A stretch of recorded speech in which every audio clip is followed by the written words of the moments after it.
నమస్కారం. ఓ పక్క ఒక దేశం కనుమరుగై, మరో పక్క ఇంకో కొత్త దేశం పుట్టింది. అది కేవలం 13 రోజుల్లో. అసలు ఇది ఎలా సాధ్యమైంది?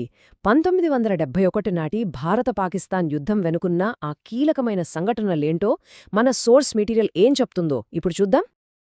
మన సోర్స్ మెటీరియల్ ఈ మొత్తం కథను ఎలా మొదలు పెడుతుందంటే, ఒక చిన్న నీతి కథలాగా అనమాట. ఒక పులి, ఒక గొర్రె, వాటికి అండగా ఉన్న కొన్ని పెద్ద పెద్ద స్నేహితులు. ఇక్కడ పులి అంటే ఎవరో కాదు, ఇండియా.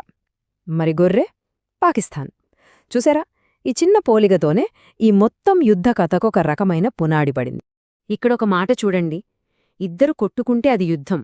అదే చాలామంది కలిసి ఒకరిమీద పడితే దాన్ని దండయాత్ర అంటారు. మన సోర్స్లో చెప్పిన ఈ మాట చాలా పవర్ఫుల్. ఎందుకంటే ఈ గొడవ కేవలం ఇండియా పాకిస్తాన్ మధ్య జరిగింది కాదు. ఇందులో పెద్ద పెద్ద ప్రపంచ శక్తులు కూడా దూరి ఒక్కో పక్షం వైపు నిలబడ్డాయన్మాట. సరే, ఇక అసలు కథలోకి వెళ్దాం. అంటే ఈ గొడవంతా ఎక్కడ మొదలైందో అర్థం చేసుకోవాలి గదా. ముందుగా 1971 నాటి పాకిస్తాన్ లోపల అసలు సమస్య ఏంటో ఒకసారి చూద్దాం. చూడండి, అప్పటి పాకిస్తాన్ అంటే మనం అనుకుంటున్నట్లు ఒకే ప్రాంతం కాదు. ఒకదానికొకటి సంబంధం లేకుండా మధ్యలో మన దేశం ఉండి రెండు వేరువేరు ముక్కలుగా ఉండేది. అంటే west Pakistan, east Pakistan. West వాళ్ళదేమో పొలిటికల్ పవర్ అంతా, మాట్లాడేది ఉర్దూ. మరి ఈస్ట్ పాకిస్తాన్ జనాభాలో వాళ్లే ఎక్కువ, కానీ వాళ్ల భాష బెంగాలీ. ఈ భాష, ఈ కల్చర్, ఈ తేడాలే అస్సలైన సమస్యకు కారణమయ్యాయి.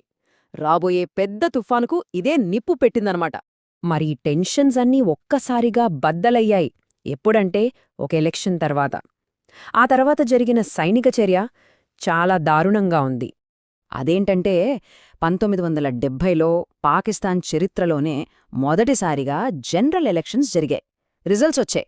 తూర్పు పాకిస్తాన్కి చెందిన అవామీ లీగ్ పార్టీకి క్లియర్ మెజారిటీ వచ్చింది. అంటే రూల్స్ ప్రకారం వాళ్లే పవర్లోకి రావాలి. కానీ వెస్ట్ పాకిస్తాన్లో ఉన్న లీడర్షిప్ మేం పవర్ ఇవ్వం, ఏం చేసుకుంటారో చేసుకోండి అని చెప్పేసింది. డెమోక్రసీని పక్కన పెట్టేశారు. సహజంగానే తూర్పు పాకిస్తాన్లో పెద్ద ఎత్తున నిరసనలు మొదలయ్యాయి. దానికి సమాధానంగా Pakistan army operation search light పేరుతో ఒక మిలిటరీ ఆపరేషన్ మొదలుపెట్టింది. మన సోర్స్ ప్రకారం ఇది మామూలు అణిచివేత కాదు, అత్యంత భయంకరమైన హింస. ఈ దారుణమైన హింస వల్ల ఏం జరిగిందంటే, ప్రపంచ చరిత్రలోనే అతిపెద్ద మానవతా సంక్షోభాల్లో ఒకటి మొదలైంది. ఏకంగా 1 కోటి మంది, అవును 10 మిలియన్ల మంది ప్రాణాలు కాపాడుకోవడానికి సరిహద్దు దాటి ఇండియాలోకి వచ్చేశారు. అప్పుడు ఇక ఇది పాకిస్తాన్ ఇంటర్నల్ ప్రాబ్లంలాగా లేదు, డైరెక్ట్గా ఇండియా మీద పడింది. సో ఈ సిచ్యువేషన్